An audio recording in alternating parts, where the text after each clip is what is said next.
18h30 sur Aloula, bienvenue dans cette première édition complète de la soirée à la une de l'actualité de ce mardi. Sa Majesté le roi Mohamed VI reçoit le prix de l'excellence 2022 de la Confédération africaine de football, une prestigieuse distinction qui couronne des années de réalisation remarquables. Cérémonie marquée également par un message royal annonçant la candidature du Maroc pour l'organisation du Mondial 2030 conjointement avec l'Espagne et le Portugal. On parlera de tout cela avec notre invité Aziz Daouda, cadre national d'athlétisme. Il est l'invité de ce jour-là. Audit environnemental, la mission est placée au rang des priorités de la Cour des comptes dans un contexte mondial marqué par les changements climatiques. La Cour fait écho au rôle fondamental des institutions supérieures de contrôle des finances publiques en matière d'évaluation des risques environnementaux. Une question qui fait débat à la 19e réunion du comité de pilotage du groupe de travail sur l'audit environnemental. Ils sont jeunes et ont à cœur de représenter le royaume à l'étranger. Des lycéens au parcours excellent rencontrent à Rabat des ambassadeurs, des consuls et autres diplomates des pays latino-américains. De quoi susciter des vocations et pourquoi pas enrichir le vivier des futurs talents de la diplomatie. Bonsoir, le soft power marocain creuse son sillon à Kigali devant des légendes du ballon rond. La Confédération africaine de football remet le prix de l'excellence à Sa Majesté le roi Mohamed VI. Un hommage doublé d'une récompense des réalisations exceptionnelles accomplies au cours de 2022. Une cérémonie haute en couleurs qui confirme le génie marocain. Une reconnaissance de la remarquable contribution du souverain au développement du sport. Le prix de la CAF est remis au ministre de l'Éducation nationale, du préscolaire et des sports, Chakib Ben Moussa, des mains du président de la CAF, Patrice Motsepe, et du président de la FIFA, Gianni Infantino. À cette occasion, Chakib Ben Moussa a donné lecture à un message royal dans lequel le souverain annonce la candidature du Royaume du Maroc pour l'organisation du Mondial 2030, conjointement avec l'Espagne et le Portugal.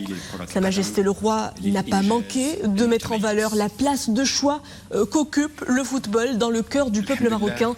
Le football étant un levier de développement socio-économique et de promotion des jeunes talents.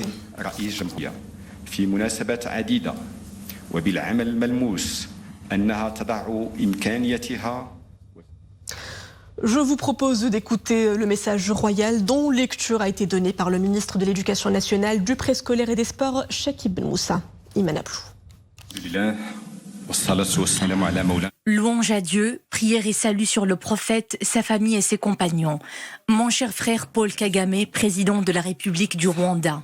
Monsieur le président de la Fédération internationale de football association. Monsieur le président de la Confédération africaine de football. Excellences, mesdames et messieurs. Je voudrais tout d'abord vous dire ma satisfaction de recevoir ce prix de l'excellence de la Confédération africaine de football pour l'année 2022. C'est avec plaisir que je l'accepte. Je tiens à saluer la présence de Monsieur Gianni Infantino, président de la Fédération internationale de football association, et rendre hommage à son engagement vigoureux pour le football africain.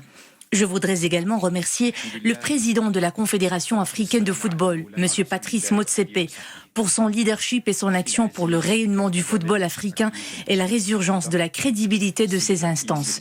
Je partage avec mon frère, le président Paul Kagame, qui est également distingué aujourd'hui par la Confédération africaine de football, une confiance inébranlable en notre continent africain, en ses jeunes et en ses capacités. Nous y travaillons, sans jamais nous contenter de nos vœux, ni nous reposer sur nos acquis. Excellences, mesdames et messieurs, je reste fidèle à la conviction que j'ai exprimée dans mon discours à l'occasion du 29e sommet de l'Union africaine en 2017. L'avenir de l'Afrique passe par sa jeunesse, et seule une politique volontariste orientée vers la jeunesse canalisera l'énergie pour le développement. Aussi, le prix qui m'est décerné aujourd'hui est-il d'abord et avant tout un hommage au génie de l'Afrique et de sa jeunesse éclatante. Il représente à mes yeux une reconnaissance des choix que j'ai fait miens pour mettre en place les conditions propices à son expression et sa promotion. Car au-delà du sport, le football est le fruit d'une construction sur la durée. Dans mon pays, le Royaume du Maroc, j'ai tenu à faire du football un levier de réussite et de développement humain durable. En plus d'être une passion et l'expression d'un talent créatif, le football est une vision d'avenir, un engagement de longue haleine, une gouvernance efficiente et transparente et un investissement dans les infrastructures autant que dans le capital humain. En faisant honneur à l'Afrique lors de la dernière Coupe du Monde de Qatar, le football marocain a aussi fait honneur à ses valeurs de persévérance, d'abnégation et de dépassement de soi. Nous œuvrons pour les enraciner en ralliant le sport à l'éducation, de sorte à élargir la pratique du football, notamment à faire éclore les potentiels et accompagner les talents détectés par des formations adaptées. Au-delà du verbe, le Royaume du Maroc a à maintes reprises prouvé par les actes que ses moyens, ses infrastructures et son expérience, notamment dans le football, sont à la disposition de tous les pays africains frères, désireux eux aussi de faire de la jeunesse un levier d'espoir et de croissance. Car l'ambition que j'ai pour mon pays est consubstantielle à l'ambition que j'ai pour le continent africain.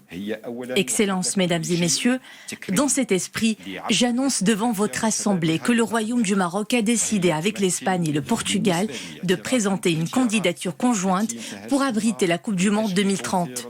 Sans précédent dans l'histoire du football, cette candidature commune sera celle de la jonction entre l'Afrique et l'Europe, entre le nord et le sud de la Méditerranée et entre les mondes africains, arabes et euro-méditerranéens.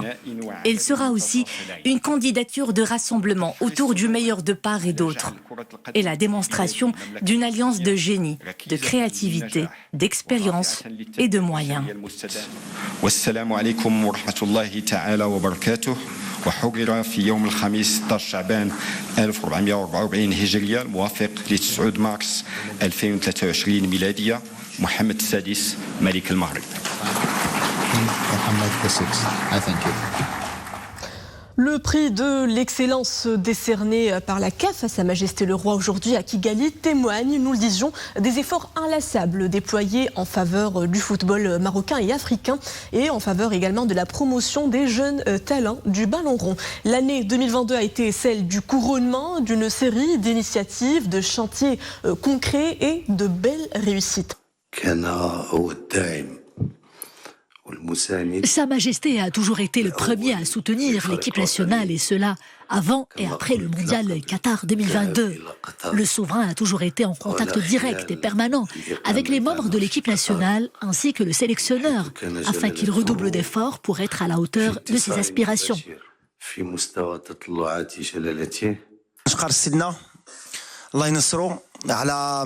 L'accueil. Je tiens à remercier vivement Sa Majesté le Roi Mohammed VI pour son accueil et surtout pour son soutien qui nous a aidés à entamer la compétition avec un moral au bout fixe et un état d'esprit de grand champion. Félicitations à tout le monde, à tout le peuple marocain, à Sa Majesté, le gouvernement, Fawzi, toute l'équipe. On est là pour travailler ensemble et je me réjouis déjà des prochaines étapes. Thank His Majesty. King Mohammed VI. Je remercie Sa Majesté le Roi Mohammed VI pour tout ce qu'il a accompli en faveur du football africain. Monsieur Aziz Daouda, directeur technique de la Confédération africaine d'athlétisme, bonsoir. Bonsoir Léna. Nous venons donc d'écouter le message royal. Quel commentaire vous en faites? D'abord, c'est une journée heureuse pour nous tous. Moi, j'étais chez moi, j'ai vu donc la retransmission en direct et sincèrement, c'était un moment de fierté et un moment de gloire.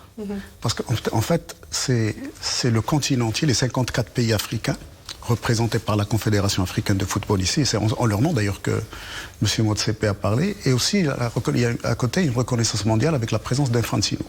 Et donc c'est le monde entier qui reconnaît à Sa Majesté ses efforts et qui reconnaît au Maroc sa place particulière en Afrique et dans le monde aujourd'hui, puisque à partir de Doha, nous sommes devenus une grande équipe mondiale. Donc c'est des moments inoubliables. Je suis heureux d'avoir vécu ce moment-ci, et j'espère en vivre d'autres parce que sincèrement c'est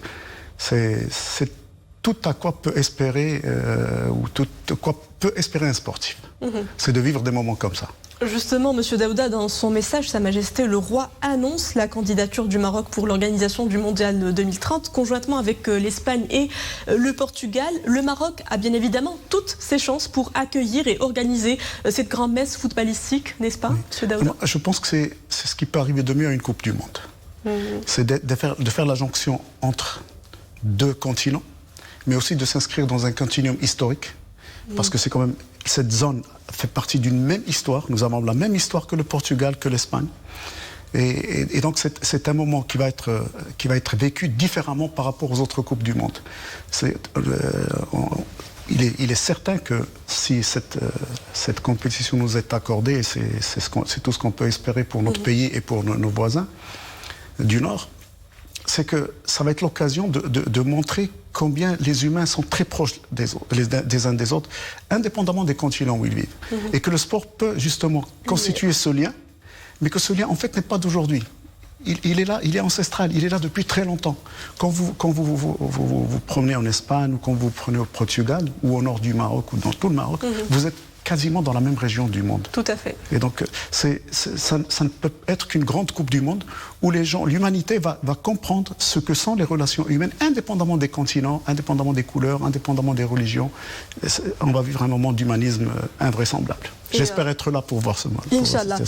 Grand temps fort de cette cérémonie, Sa Majesté le roi Mohammed VI qui reçoit de la CAF le prix de l'excellence, récompensant les réalisations exceptionnelles de l'année 2022. C'est le plus beau témoignage des progrès accomplis sous l'impulsion royale pour justement la promotion du football africain. Alors, il faut inscrire tout cela dans un historique. Il faut se rappeler qu'il n'y a pas longtemps, en 2019, nous avons accueilli toute l'Afrique ici dans les Jeux africains. Et que ça a été les meilleurs Jeux de l'histoire de l'Afrique. Les 54 pays, c'est la première fois d'ailleurs que ça arrivait, les 54 pays africains étaient là. C'est dire la considération que l'Afrique a pour le Maroc.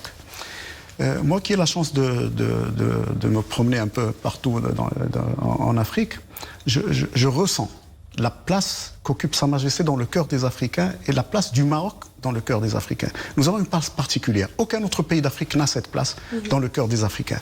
Vous ne pouvez pas aller quelque part parler du Maroc sans qu'on vous parle de Sa Majesté. Là où il est passé, il a laissé des traces. Il a effectué plus d'une cinquantaine de visites en Afrique.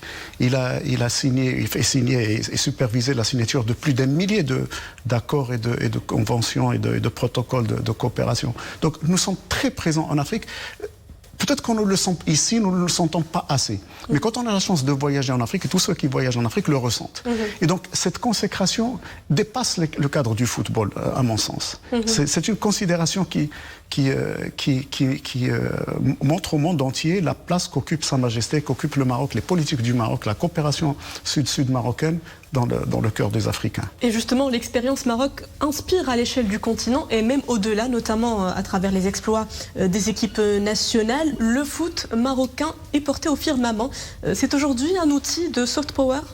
C'est un outil extraordinaire parce qu'il n'y a pas plus populaire que le football. Il n'y a pas plus populaire qu'une compétition de football. Les compétitions de football rassemblent des millions, sinon des milliards de téléspectateurs ou de spectateurs. Donc c'est quand même un sport qui est... C'est pas pour rien qu'on l'appelle le sport roi. Mais à côté de ça, le Maroc qui a pu rayonner dans le football, en fait, c'est dans la continuité de ce qu'il a fait. Parce qu'il est présent économiquement en Afrique aussi. Il est présent socialement, il est présent culturellement, il est présent sur le plan religieux. Le Maroc est présent partout. Et quand cette performance du football vient couronner le fait que le Maroc ait fait cette Coupe du Monde au nom de toute l'Afrique et a réalisé des exploits au nom de toute l'Afrique, et les joueurs l'ont revendiqué, le staff l'a revendiqué, la nation tout entière l'a revendiqué, et les Africains l'ont ressenti ainsi. Et donc cette consécration, moi je suis certain qu'aujourd'hui, si elle est fêtée au Maroc, elle est fêtée aussi ailleurs en Afrique. Et après justement toutes ces réalisations sportives, l'heure aujourd'hui est à la capitalisation sur ces acquis. Comment cela sera-t-il possible concrètement ? Alors moi je pense que nous sommes qu'au début du chemin. Parce que nous venons de nous équiper comme il faut. Parce qu'aujourd'hui, nous n'avons plus rien à envier à qui que ce soit en matière d'infrastructure. Nous avons mis en place des politiques et des stratégies de développement du sport, qu'il s'agisse de sport de performance ou de sport pour tous. N'oublions pas que le sport est inscrit dans la constitution marocaine. Et c'est un droit fondamental et que ça a été rappelé d'ailleurs en 2008 par Sa Majesté dans la fameuse lettre qu'il avait adressée aux assises du sport. Le sport a une place particulière au Maroc. Et le fait d'avoir déposé cette candidature, notamment avec les 3 pays africains, c'est pour nous inscrire dans une continuité. C'est-à-dire nous ne faisons pas ces infrastructures juste pour les avoir ou pour des statistiques, nous les faisons pour qu'elles servent à quelque chose. Qu'elles servent à la jeunesse marocaine, mais qu'elles servent également à la jeunesse africaine. Vous n'êtes pas sans savoir que beaucoup d'équipes nationales africaines préfèrent jouer leurs matchs officiels au Maroc. Beaucoup de clubs reçoivent au Maroc. Et donc, cette façon de coopérer avec l'Afrique et de mettre à disposition de l'Afrique nos infrastructures, c'est aussi une autre façon de faire valoir d'abord notre savoir-faire, mais aussi notre fraternité et nos racines africaines. On parlera justement de la coopération footballistique avec l'Afrique, mais avant, ce prix de l'excellence 2022, également remis par la Confédération africaine de football, aux réalisations exceptionnelles de l'année 2022 au président rwandais Paul Kagame. Cette remise du prix a eu lieu lors d'une cérémonie à laquelle ont assisté le président de la FIFA, Gianni Infantino, les membres du comité exécutif de la CAF, les présidents des associations membres de la CAF et des légendes du football.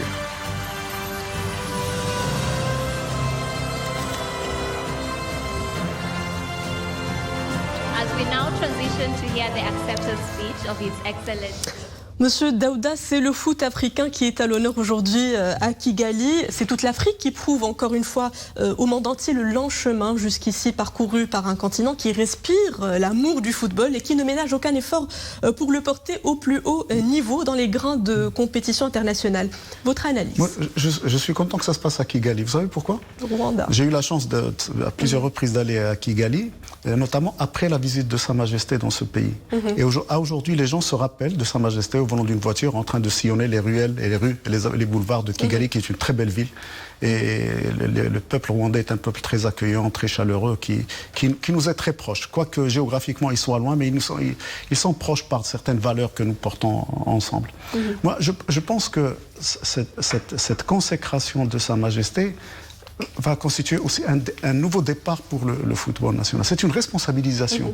C'est une responsabilisation pas de Sa Majesté, il est au-dessus de ces choses-là, mais pour nous tous, intervenant dans le domaine des sports, pour nos clubs, pour nos cadres, pour nos joueurs, pour tous ceux qui ont une participation ou quelque chose à faire dans le sport.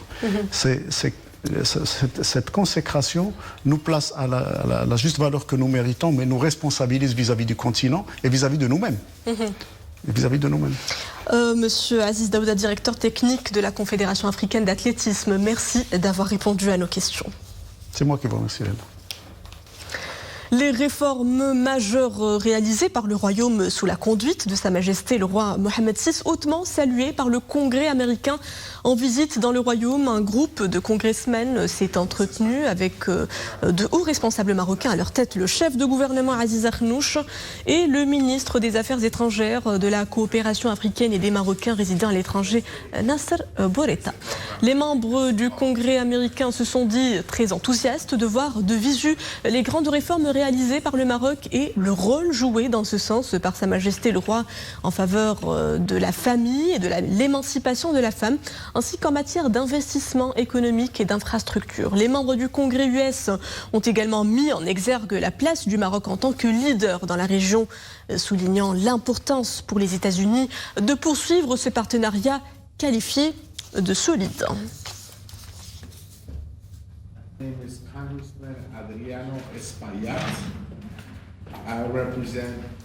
Maroc-Russie, le ministre des Affaires étrangères, de la coopération africaine et des Marocains résidant à l'étranger, Nasser Bourita, a reçu ce mardi un appel téléphonique de la part de son homologue russe, Sergueï Lavrov. L'entretien téléphonique a notamment porté sur le développement des relations bilatérales dans le cadre du respect mutuel, du dialogue constructif et du renforcement de la coopération sectorielle.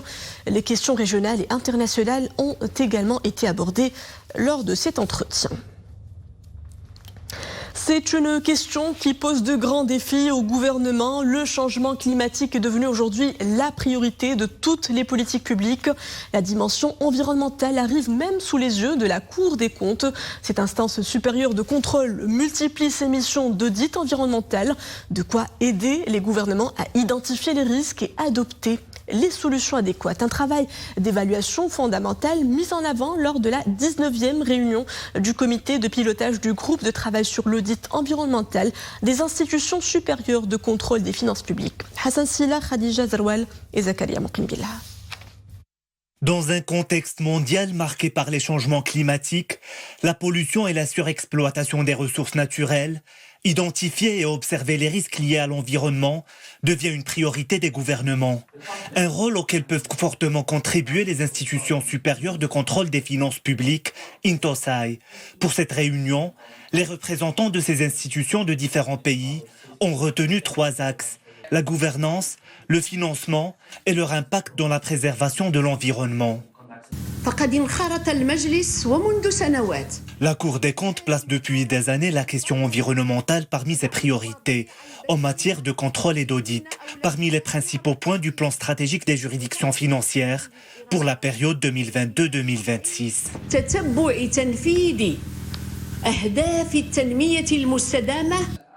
Depuis son adhésion à l'INTOSAI en 2007, la Cour des comptes est un membre actif au sein de cette organisation, à travers le partage de connaissances et du savoir cumulé en matière d'évaluation environnementale et la participation aux travaux de recherche pouvant enrichir son action.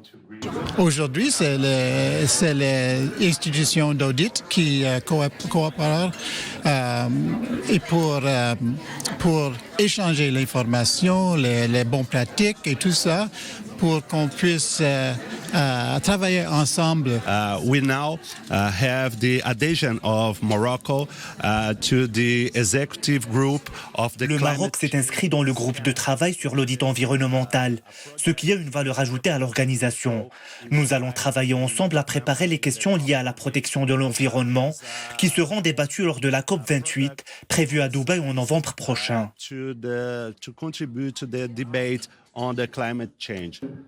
Pour la deuxième fois, le Maroc accueille la réunion du comité de pilotage du groupe de travail sur l'audit environnemental. Preuve du rôle incontournable des institutions supérieures de contrôle, dont la sensibilisation des gouvernements aux enjeux liés au changement climatique et leur impact sur l'environnement. À Rabat, la coopération éducative est mise à l'honneur dans certains établissements scolaires, une manière d'offrir aux lycéens passionnés de politique l'occasion de rencontrer les membres du cercle diplomatique des pays latino-américains. Un échange aux allures de petits congrès où les lycéens se mesurent aux grandes problématiques géopolitiques. Nedal Bouhmala, Nourdil Wabani et Maria Ouad. Ils sont la fine fleur des lycéens marocains et sont passionnés pour la plupart des relations internationales et des sciences politiques. Face à eux, des ambassadeurs, consuls et autres diplomates des pays latino-américains. Cet échange intergénérationnel est instructif. Une belle dynamique de coopération Maroc-Amérique latine est insufflée en matière d'éducation.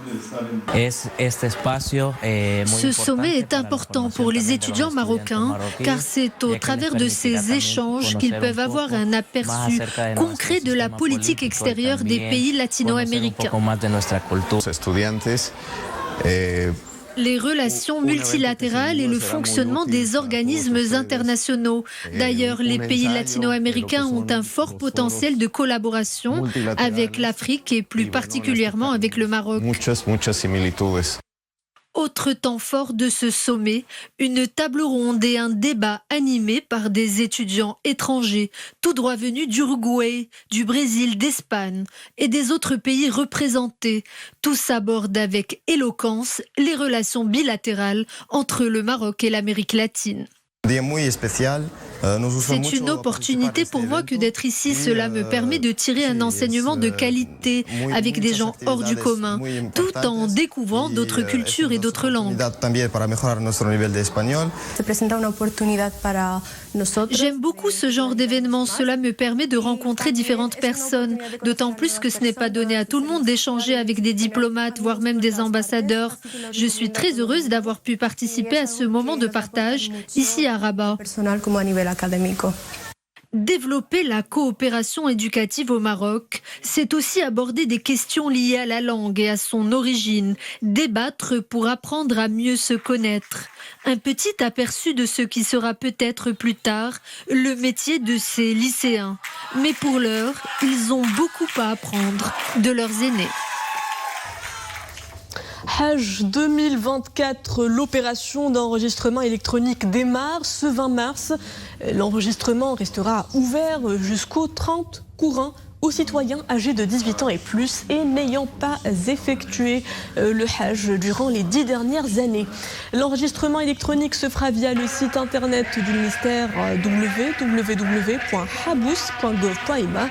Selon 2 listes, une première réservée aux personnes désirant accomplir le rite du pèlerinage sous l'encadrement du ministère, tandis qu'une seconde liste est destinée à ceux désirant être encadrés par les agences de voyage.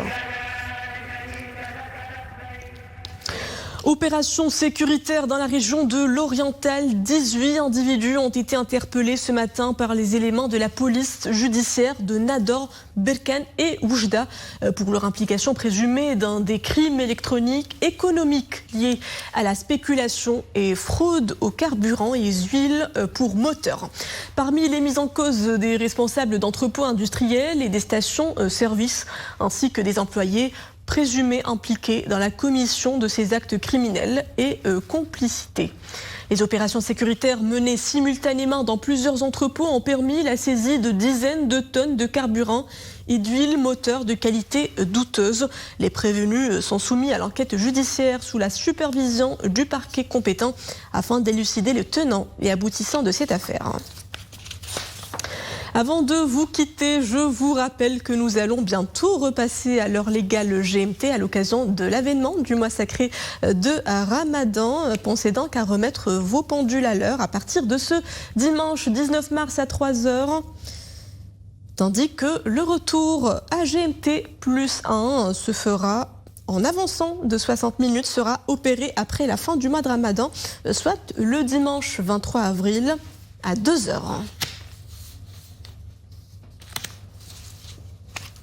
Et c'est ainsi que prend fin cette édition. Merci à vous de l'avoir suivi. Le retour de l'information à 20h30 avec le journal Issia.